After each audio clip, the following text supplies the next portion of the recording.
Dan mohon izin kepada Bapak SBY, saya akan sedikit menyampaikan tentang progres IPB yang ini adalah bagian penting untuk diketahui para mahasiswa baru. Hadirin sekalian, visi IPB adalah menuju Innopreneur University. Ini adalah konsekuensi dari perkembangan revolusi industri yang dari 1, 2, 3 terakhir 4.0 dan sekarang kita sudah memasuki 5.0. Di mana ketika 4.0 kita bicara digitalisasi, bicara tentang otomatisasi, bicara tentang IoT, bicara tentang AI, saat ini 5.0 ditambah dengan aspek-aspek lain, yaitu sustainability, yaitu tentang resiliensi, yaitu tentang human centric. Jadi 3 aspek inilah yang kemudian mendasari visi baru IPB pada tahun 2024 sampai 2028 ini menjadi perguruan tinggi inovatif dan resilient untuk kemajuan bangsa yang berkelanjutan dalam membangun Techno-Socio-Renewable University yang unggul di tingkat global di bidang pertanian, kelautan, dan biosains tropika. Selama 5 tahun ini kita punya milestone, dan pada tahun 2025 tema kita adalah Entrepreneurship and Value Creation for Community and Industry. Setiap tema itu akan menjadi acuan dalam berbagai program-program yang kita lakukan pada tahun tersebut. Insya Allah pada tahun 2027 kita akan mencapai visi Global Leadership in Innopreneurship. Hadirin sekalian, apa itu Innopreneur University? Saya mencoba untuk mengkonstruksi bagaimana menafsirkan pengertian Innopreneur University. Perguruan tinggi itu selalu mengalami evolusi dari yang disebut sebagai teaching university, kemudian kedua research university, yang terakhir adalah entrepreneurial university. Yang kita harapkan bahwa entrepreneurial university ini tidak sekedar entrepreneurship biasa, tapi semua berbasis pada riset, berbasis pada inovasi, sehingga ketika tujuan bisnis maka kita akan mendorong technopreneurship, ketika tujuannya sosial kita akan mendorong sociopreneurship. Dan IPB memilih keduanya, yaitu Techno-Socio-Renewable University yang disingkat sebagai Innopreneur University. Dan itu hanya bisa dicapai ketika kita punya ekosistem yang kondusif. Jadi sosok technopreneur, sosok sociopreneur yang kita hasilkan itu tidak akan datang tiba-tiba. Karena kualifikasi SDM unggul sebagai penciri technopreneurship dan sociopreneurship dari mindsetnya, karakternya, skillnya, literasinya membutuhkan ekosistem pokok, yaitu sistem pendidikan yang kondusif, sistem riset yang kondusif, sistem community service yang kondusif, dan itulah yang kemudian mendorong kita untuk mendorong K2020 yang mulai bulan September ini akan mulai dengan K2025. Jadi orang menjadi mahasiswa IPB, learning outcome-nya adalah bukan hanya dari kelas, tapi dari kehidupan di kampus, baik akademik, non-akademik.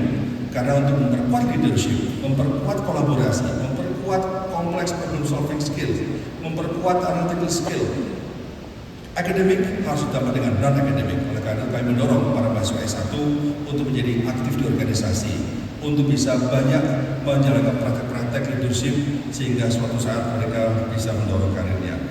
Oleh karena itu, para mahasiswa sebelum masuk di IPB ada talent mapping. Talent mapping itu untuk apa? Talent mapping itu untuk mengetahui minat bakat sehingga model gerakan mahasiswa hari ini sesuai dengan talent masing-masing. Ternyata hasil mahasiswa tahun 2025, 25% mahasiswa ingin menjadi pengusaha. Ini adalah tren yang luar biasa positif. Nah, 25% ingin menjadi pengusaha ini apa? Tahun pertama ada intervensi, tahun kedua ada business planning, tahun ketiga ada business mentoring, tahun keempat ada business incubation. Jadi inilah kita lakukan intervensi melalui startup school, CEO school yang bisa menjadikan mahasiswa menjadi pengusaha itu by design. Oleh karena itu hasilnya adalah banyak mahasiswa yang sudah ekspor, ada mahasiswa yang ekspor ke Amerika. Ini mahasiswa semester 5 sudah bisa ekspor ke Amerika. Dari pertanyaan. Kemudian ada mahasiswa baru 2 minggu lalu ekspor ke Singapura dan juga ke Malaysia untuk jalan. Ada juga mahasiswa yang sudah bisa mengekspor pinang ke IPB, India, Pakistan, Bangladesh. Nah, jadi sekalian, ini adalah contoh bagaimana mencetak technopreneur dan sociopreneur by design. Dan kita yakin bahwa selama mahasiswa kita yakinkan pentingnya mindset yang baik, skill yang baik, kompetensi kekinian yang harus dikuasai, dengan mental yang kuat, maka insya Allah mereka akan menjadi pelaku-pelaku tangguh di bidang pertanian. Nah, izinkan saya menyampaikan dua hal. Pertama, bagaimana arah sociopreneurship IPB dan bagaimana arah technopreneurship IPB. Sociopreneurship IPB basisnya adalah apa? Riset dan inovasi. Oleh karena itu, mahasiswa pasar menjadi sangat relevan dalam sociopreneurship karena kekuatan riset ada di mahasiswa pasar sarjana. Dan alhamdulillah dalam konteks ini kita sudah mendampingi desa di Indonesia ini 6.675 desa. Artinya 8% desa di Indonesia sudah menjadi mitra IPB. Dalam program apa saja? Ada data desa presisi. Ini sebuah metodologi untuk digitalisasi data desa yang bisa membuat basis perencanaan desa, kota, kabupaten, provinsi semakin akurat. Kemudian kita punya ekosistem One Fleet One CEO. Siapa CEO?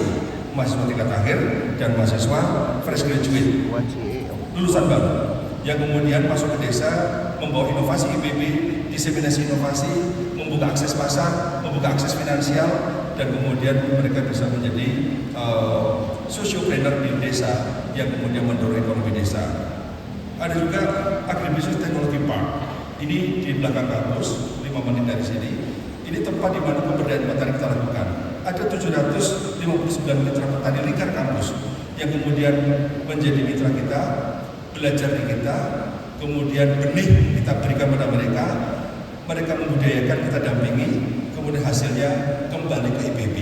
Dari IPB kita pasarkan ke 54 supermarket di Jabodetabek.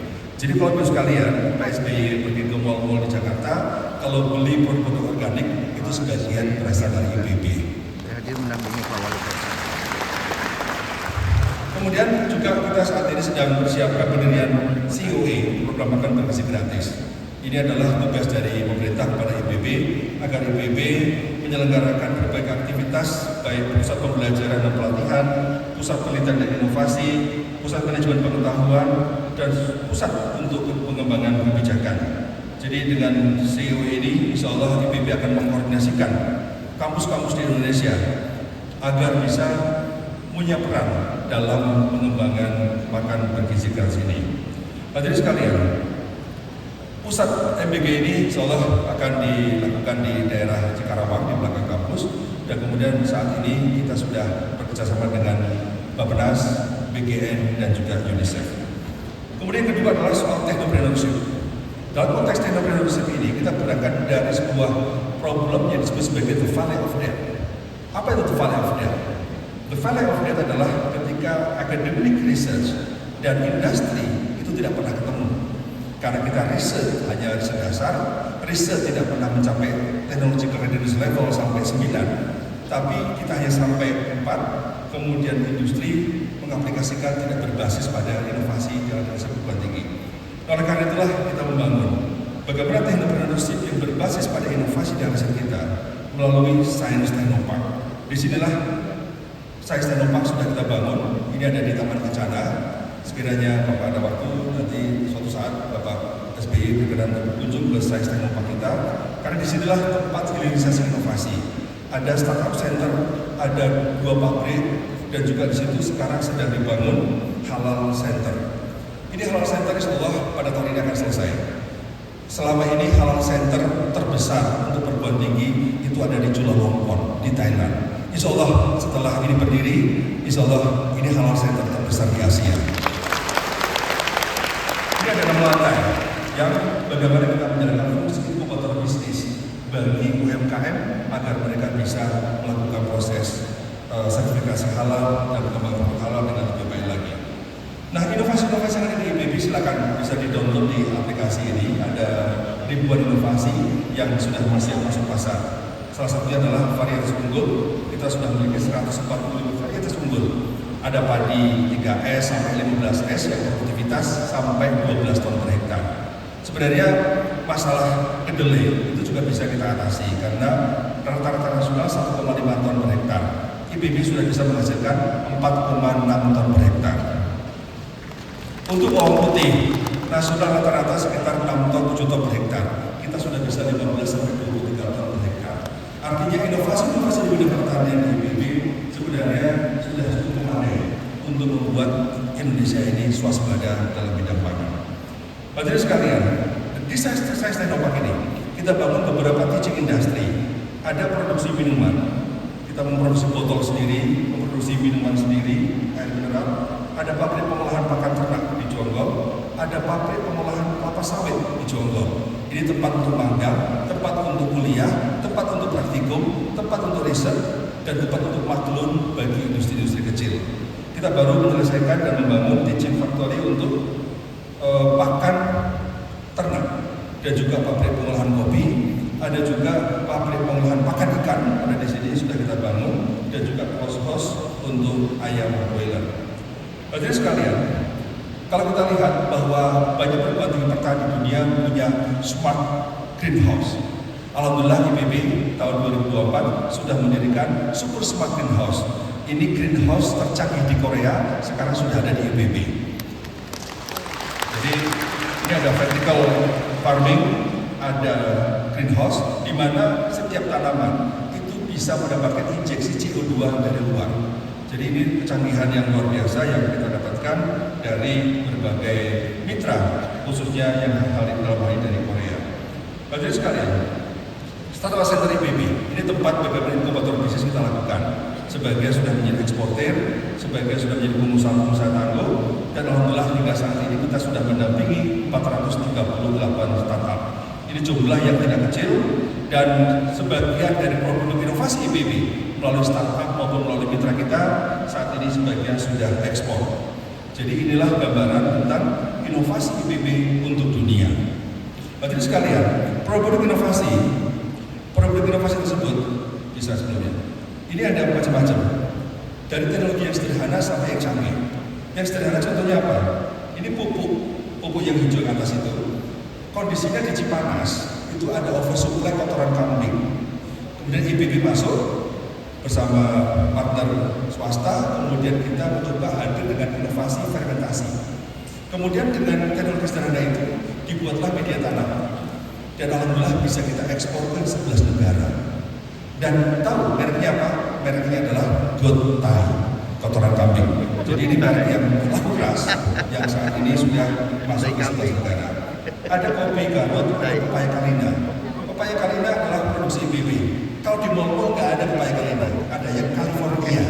Karena Kalina nggak laku, diganti California jadi laku keras. Ada lagi nanas mereka satu, ada makan ternak, ada manggis, ada cabai, ada tempe yang diekspor ke negara, telur premium, dan juga ada kopi, dan beberapa bulan ini akan diekspor beberapa produk dari inovasi IPB. Hadirin sekalian, para mahasiswa semua dan PSB yang saya banggakan, pada tahun 2025 ini kita terus ekosistem riset akan terus kita perkuat.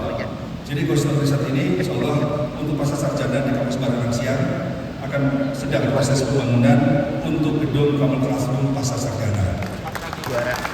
Ini sedang proses tender, moga-moga oleh izinnya cepat keluar.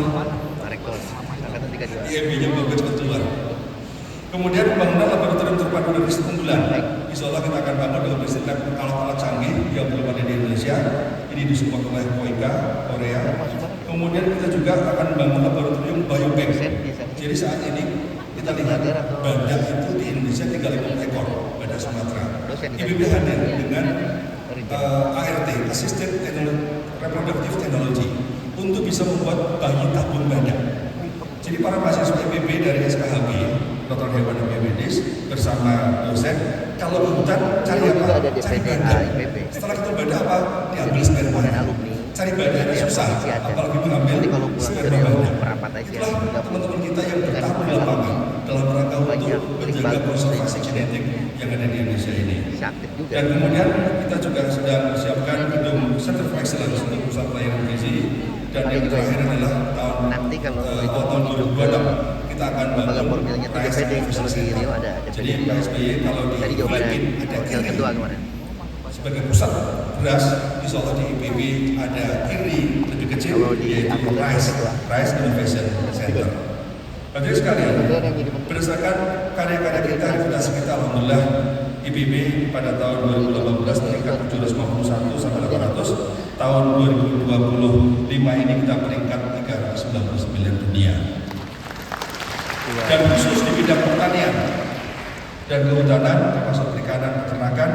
Alhamdulillah saat ini IPB berada di peringkat 49 dunia. Jadi di Asia kita nomor 10, Anda bisa lihat nomor 1 Cina, nomor 2 Cina, nomor 3 Cina, nomor 4 baru Jepang, nomor 5 Cina, nomor 6 Pakistan, 7 Korea, 8 Cina, 9 Jepang, dan 10 IPB. Dan pada tahun ini juga ada rankingan untuk bidang interdisciplinary science. Ranking, alhamdulillah IPB masuk top 60 dunia. Nomor 1 MIT, nomor 2 Stanford, nomor 3 NUS, nomor 4 California, nomor 60 IPB. Bapak sekalian, moga-moga apa yang sudah kita capai hari ini terus kita tingkatkan, dan para mahasiswa semua teruslah menjadi pembelajar sejati. Ki Hajar Dewantara pernah mengatakan,